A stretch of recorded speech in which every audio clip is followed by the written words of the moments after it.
is it? Why are you children following me? I'm going home. I'm tired and my back We'll give you a massage. Yeah, really good. Yay, yay, yay, yay. Give me a break. You're only going to make it worse. Tell us a story. Oh, please. I don't think so. Please tell us a story, please, please. Okay, fine. Hooray! But only one story. And if you interrupt me, then I'm going to leave. This is an old story. I first heard it when I was about your age. Once upon a time.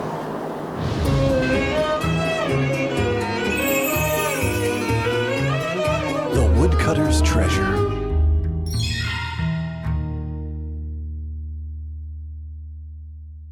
Based on stories from the Arab Peninsula. Once upon a time, there was a poor woodcutter. His name was Abdul Rahman, and he lived in a village called Ujagar.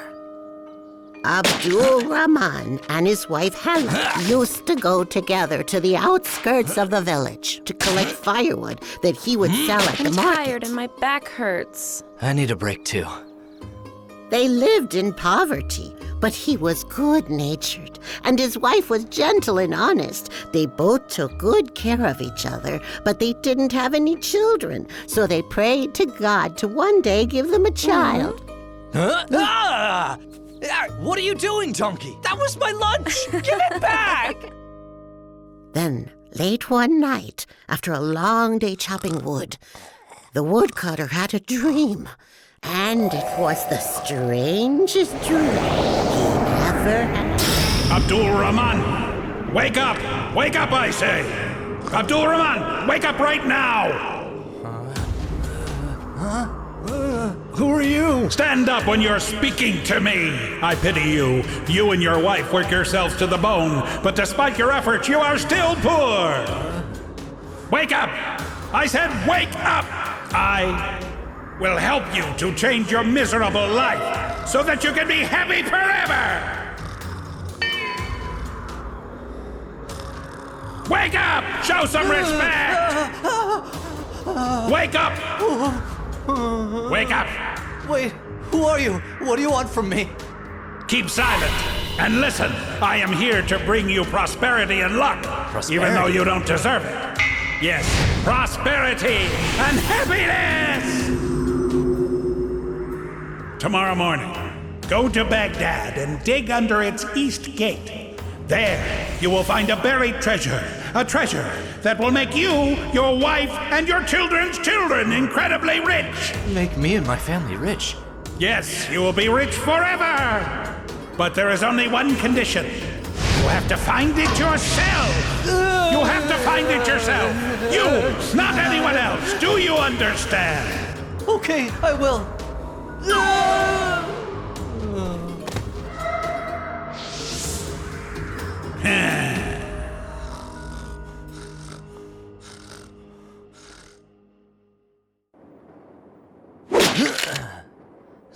No way. I can't believe it.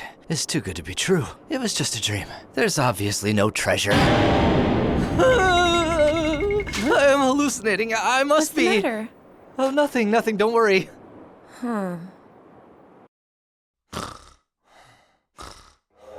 Wake up, Woodcutter! Wake up, you poor man! Oh no! Why are you here again? What a bad host! Is this how you treat your guests? Where are your manners? The genie appeared in his dream again and told him to go to Baghdad. This isn't a dream! If you want the fortune, go to Baghdad! You'll only find happiness where I told you to go, he said. And nowhere else!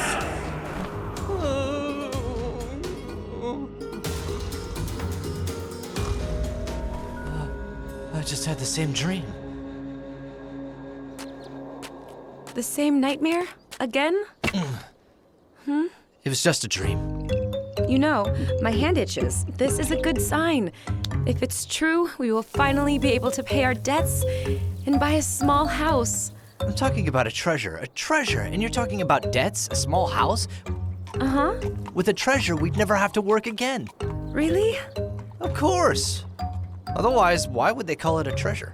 but I fear that when we get it, you will stop working and become lazy. What is wrong with you? Why would you say that? It's almost like you've gotten used to being poor. Huh? I don't want to work anymore. I've had enough of woodcutting and it's making me tired. It's time we had a better life. Being poor is not so bad. What? The woodcutter prayed to God that he would not dream of the genie or the treasure ever again. Hey, Woodcutter! I'm leading you to riches and you pray not to see me again? How did you know? I know everything! Now listen to me!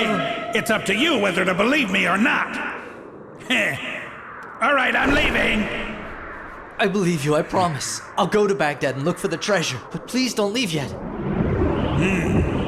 You must go. Work hard and find the treasure. Go and find the treasure! Oh, it must be true. After all, I've had the dream for 3 nights in a row. This must be my chance. It's a chance that I have to take.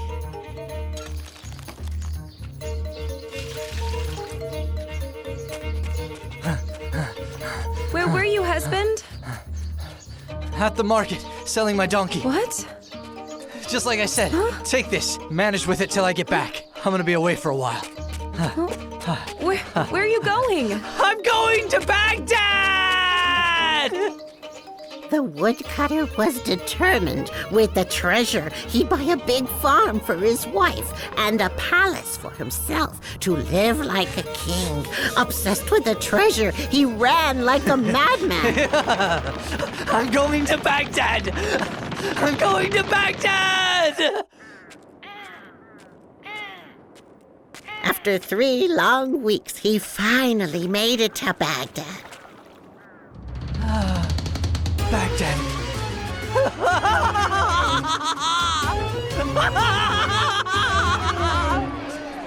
Gold, frankincense, myrrh. Yes, it's made from the Get finest your jewels and silks. spices here. Oh, wow.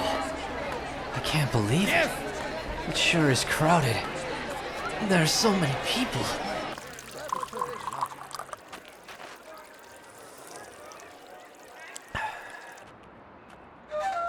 The exhausted woodcutter found a small mosque where he decided to get some rest.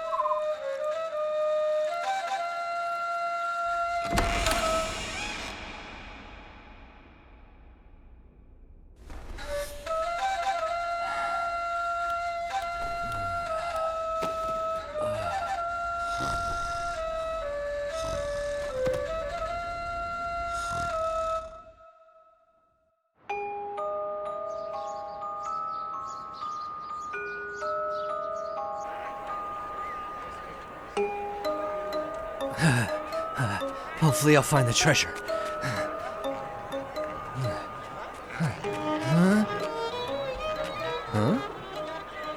The next morning, the woodcutter found the east gate of Baghdad, and he became certain that his dream was real and not just a nightmare.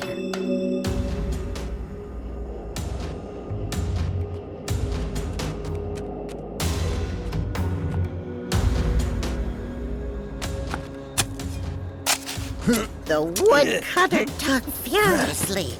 He wanted to find the treasure to make his and his wife's dreams come true. He said to himself, I want a good life for me and my wife, who never complained about being poor. But after a long night of furious digging,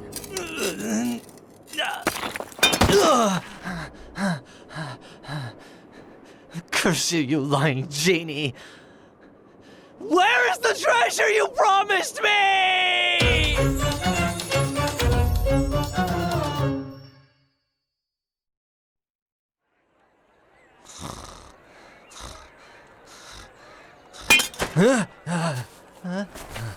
Oh, thank goodness. Nobody seems to know about the hole. Oh, what a fool I am. Treasure, happiness, and prosperity. Those things aren't for me. What a liar. I won't ever believe such dreams again. the woodcutter was tired, walking aimlessly around the city.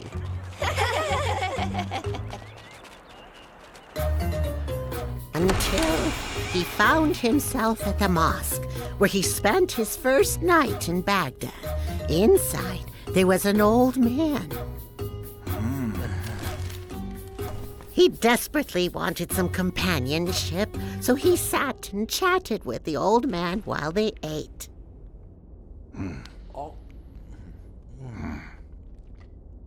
I was stupid to believe that dream, and now I'm so tired. But you have to work hard and get tired in life. Nothing comes easily, but are you crazy? You left your wife and your work to chase a dream? That's right. Surprising. Believe it or not, I had the exact same dream you had. Wait, the same dream? Yes, the same one. A strange man appeared in my dream too and said to me, Listen to me. I want you to go to Ushaker in Najd. There is a treasure buried under the woodcutter's donkey shed. Do you understand? What? A woodcutter in Ushaker? When I woke up, I thought deeply about the dream. I saw the same dream 3 nights in a row. But I decided to forget about that weird dream. Really? Yes, my son. I'm old, and that village is far away. I might never even find the woodcutter's house. You're probably right. A dream is just a dream. You believed in a dream, and just look at all the trouble that it caused you. You're absolutely right. I'm glad that we talked. I feel much better now. Here, enjoy the grapes, and I have to go. Farewell!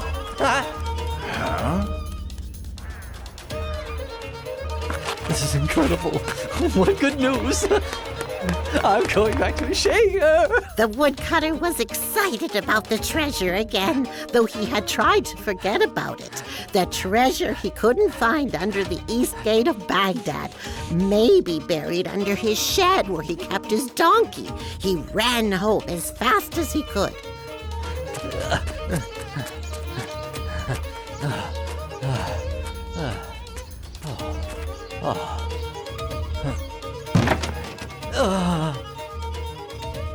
The treasure's buried here in the shed? Treasure? Oh my, is that you? Welcome back, my dear. Oh, yes, thank you. Did you find the treasure? What do you mean treasure? What treasure? You went to Baghdad because of the dream, didn't you? That's why I'm asking. Oh, yeah, that's right. I see you've come home empty-handed. It looks like you didn't find the treasure. Actually, yeah, I guess you're right. You don't need to explain. The treasure thing was only a dream. Uh-huh. I'll go ahead and prepare some breakfast for you. I'm so happy you're back home. She really startled me. I have to be careful when I talk about that treasure. My wife is rather talkative, to say the very least. He knew she would talk about the treasure, and then the news would spread all over the village. She's a good wife, but she likes to talk too much. The woodcutter asked his wife to go visit her parents. Go visit them, he said. It's been so long since your last visit. He did that so he could dig for the treasure while she was gone. He forgot all about being tired. The woodcutter's heart danced as he dug for the treasure. It's not fair! I didn't find it. There's no treasure here. I was fooled by the genie and the old man. I even went all the way to Baghdad to dig a hole just like this one. Huh? Oh wow. What's this? Huh?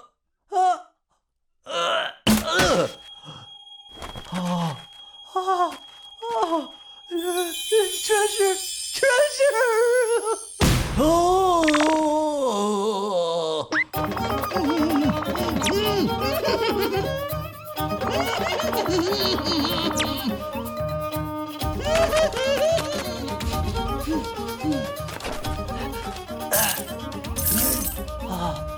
Finally, all my dreams have come true. Treasure. People will get suspicious if I buy a big house or a farm all of a sudden. The officials will start asking questions, and then the bandits will target us. My dreams are going to have to wait. The woodcutter swore never to share his treasure with anyone else. Because he was the one who worked so hard to get it, he decided not to tell anyone, even his wife. The next day, he bought back his donkey. And then he sold some of the treasure in a town nearby where nobody knew him. Delighted to have so much money, the woodcutter started spending. He bought good quality meat and fresh vegetables and souvenirs for his wife. But the woodcutter knew that he had to be careful so that neither his wife nor anybody else would ever find out about the treasure. So he continued to live just as he had before, as if he had never found a treasure. Every day he gathered firewood with his wife, and then he would take it to sell at the market. While he was there, he would also sell some of the treasure and brought all the money home to his wife. Welcome back, dear. Thanks, look what I got you. I sold all the wood today, and at a great price. That much? Yes. We're so fortunate. It made him so happy to see his wife happy. I'm going to the market, dear. Okay then, take your time. Oh, have you bought new clothes? Uh-huh. Oh, and by the way, thanks again for the meat. We all enjoyed it. Thank you. Thank God. You're lucky your husband earns so much. She's been handing out meat to the neighbors. Unbelievable. I sure hope they don't start to get suspicious. This treasure is mine. It's all mine, and I won't let anyone take it. Constantly worried about the treasure, the woodcutter frequently stopped working just to rush back home and make sure that no one had touched the treasure.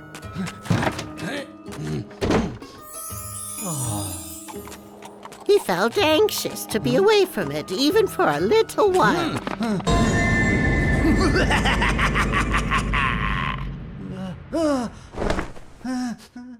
After dreaming about bandits stealing his treasure, he would wake up frightened and rush to his hiding spot to check on it.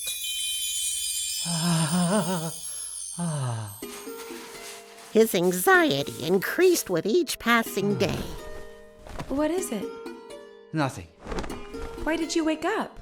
It's nothing. Go back to sleep. Okay. Then one day, riding his donkey on the way home from the market as usual, he became so afraid that someone was after him for his money that he saw shadows everywhere, and he started to panic.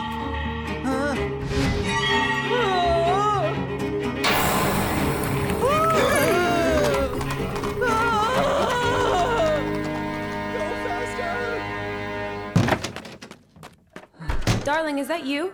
Oh my! The donkey looks tired. I don't know what's wrong with him. Huh? You both look exhausted. Yes, I am tired. Would you prepare dinner? Of course. Treasure. You're all mine. No one will take you away. The woodcutter became ill from the anxiety. His wife took care of him and tried to nurse him back to health, but she couldn't. She prepared delicious food for him, but he refused to eat. Even the best medication couldn't cure him, and day by day he became weaker, because no medication can cure the heart. Meanwhile, people were starting to talk about the sick woodcutter who couldn't work, and yet seemed to be doing well. His wife had money and new clothes, and he seemed to be eating well and taking expensive medicines. In spite of him being sick for a long time, rumors began to spread through the village. I can see why people are suspicious. I know them too well. He was giving me a lot of money, but it was just from firewood. He's been acting strange since he went to Baghdad. Something must have happened to him there. I can't believe that even expensive medicine won't cure him. What are you saying? The villagers are talking about me and where I got my money? How did they know that we even have any money? Calm down, my darling. Take it easy. I'm gonna go play with the donkey. Maybe that'll improve my mood. Okay, dear, go ahead. How do I ask him about the treasure? I can't believe it. How could the villagers possibly know about the treasure? And who could have spread that rumor? If the villagers really found out about the treasure, then it's gonna be a big problem. And if bandits heard about it, they'll try to steal it. I better hide the treasure somewhere else. Oh, treasure, I'm not going to let anybody else come near you. I have to figure out a way to send my wife away somehow. What was that? It's not what it looks like, honestly. Treasure? I promise. Like what you saw in your dreams? Treasure! Quiet, they'll hear you. Why didn't you tell me you found the treasure? All right, I'll explain everything to you.